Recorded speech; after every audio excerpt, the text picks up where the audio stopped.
ଅର୍ଜୁନଙ୍କୁ ରକ୍ଷା କଲେ ସୂର୍ଯ୍ୟ ଦେବତା କାହିଁକି ଏବଂ କିଭଳି ଭାବରେ ରକ୍ଷା କଲେ ସେ ବିଷୟରେ ଆମେ ଜାଣିବା। ଆମର ହିନ୍ଦୁ ଧର୍ମରେ ସୂର୍ଯ୍ୟ ଉପାସନାକୁ ସର୍ବାଧିକ ଗୁରୁତ୍ୱ ଦିଆଯାଇଛି ଏବଂ ପଞ୍ଚଦେବ ଉପାସନାରେ ମଧ୍ୟ ସୂର୍ଯ୍ୟଙ୍କର ରହିଛି ଗଣେ ନାରାୟଣେ ରୁଦ୍ରେ ଅମ୍ବିକେ ଭାସ୍କରେ ତଥା ଭିନ୍ନ ଭିନ୍ନ ନକ୍ଷତ୍ରବଂ ପଞ୍ଚଦେବ ନମସ୍ତୁତେ। ତେଣୁ ପଞ୍ଚଦେବ ଉପାସନାରେ ସୂର୍ଯ୍ୟଙ୍କର ମଧ୍ୟ ରହିଛି, ସୂର୍ଯ୍ୟଙ୍କୁ ଉପାସନା କରାଯାଏ। ତେଣୁ ଅନେକ ପର୍ବପର୍ବାଣି ସୂର୍ଯ୍ୟ ଦେବତାଙ୍କର ଉପରେ ମଧ୍ୟ ତାହା ସୂର୍ଯ୍ୟ ଦେବତାଙ୍କର ଆରାଧନା ଲାଗି ମଧ୍ୟ ପ୍ରେରିତ।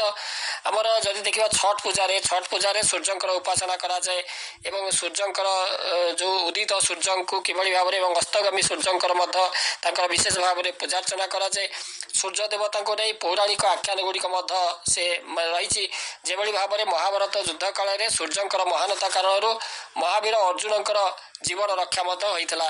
ତେଣୁ ଆମର ଯେଉଁ କିଭଳି ଭାବରେ ସେ ଯେଉଁ ଜୟଦ୍ରଥ ତାଙ୍କୁ ପ୍ରତିଜ୍ଞା କରିଥିଲେ ଯେ ଅର୍ଜୁନ ସେ ସୂର୍ଯ୍ୟ ଅସ୍ତ ପୂର୍ବରୁ ସେ ତାଙ୍କୁ ବଧ କରିବେ, କିନ୍ତୁ ସେ ଯେତେବେଳେ ତାଙ୍କୁ ବଧ କରିବେ ସୂର୍ଯ୍ୟ ଅସ୍ତ ହୋଇଗଲା। ଭଗବାନ ଶ୍ରୀକୃଷ୍ଣ ଛଳନା କଲେ, ସେ ସୁଦର୍ଶନ ଚକ୍ର ଦ୍ୱାରା ସୂର୍ଯ୍ୟକୁ ଆଢ଼ୁଆଳ କରି ରଖିଲେ ଏବଂ ଯାହାଫଳରେ କି ସେ ସନ୍ଧ୍ୟା ହୋଇଗଲା ଭାବି ଅର୍ଜୁନ ଆତ୍ମାହୁତି ଦେବେ।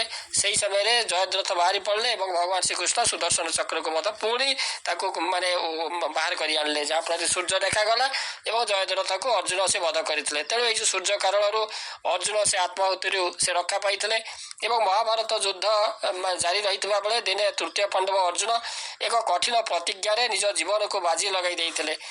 ଅର୍ଜୁନ ପ୍ରତିଜ୍ଞା କରିଥିଲେ ଯେ ଆସନ୍ତାକାଲି ସୂର୍ଯ୍ୟାସ୍ତ ପୂର୍ବରୁ ମୁଁ ଜୟଦ୍ରଥଙ୍କୁ ବଧ କରିବି।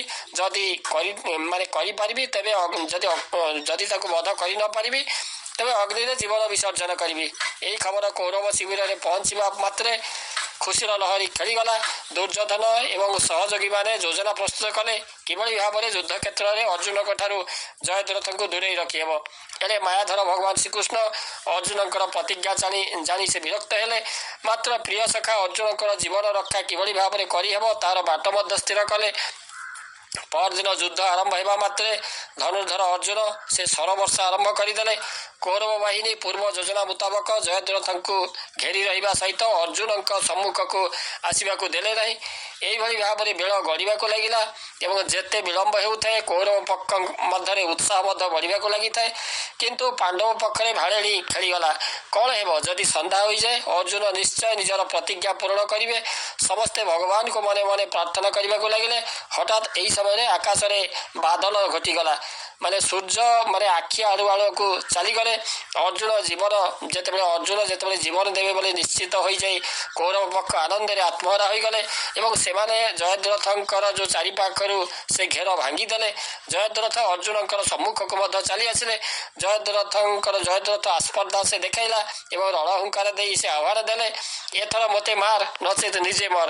ଅର୍ଜୁନ କିଂ କର୍ତ୍ତବ୍ୟ ବିମୂଢ଼ ଏବଂ ଏଭଳି ଏକ ଘଡ଼ିସନ୍ଧି ମୁହୂର୍ତ୍ତରେ ବାଦଲ ଉହାଡ଼ରେ ଲୁଚି ଯାଇଥିବା ସୂର୍ଯ୍ୟ ସେ ପୁଣି ଆକାଶରେ ଦୃଶ୍ୟମାନ ହେଲେ ଏବଂ ସନ୍ଧ୍ୟା ହେବାକୁ ଆହୁରି କିଛି ସମୟ ବାକି ରହିଥିଲା। ଏହା ଦେଖି ଜୟଦ୍ରଥଙ୍କ ଉପରକୁ ତୁରନ୍ତ ତୀରବିଦ୍ଧ କରିବାକୁ ଶ୍ରୀକୃଷ୍ଣ ଇଶାରା ଦେବା ମାତ୍ରେ ଅର୍ଜୁନଙ୍କର ତୀର ଅଚିରେ ଜୟଦ୍ରଥଙ୍କର ଶିରଚ୍ଛେଦ କଲା। ଏହିଭଳି ଭାବରେ ଭଗବାନ ସୂର୍ଯ୍ୟ ଦେବତାଙ୍କ ଯୋଗୁଁ ଅର୍ଜୁନଙ୍କର ଜୀବନ ରକ୍ଷା ହୋଇଥିଲା।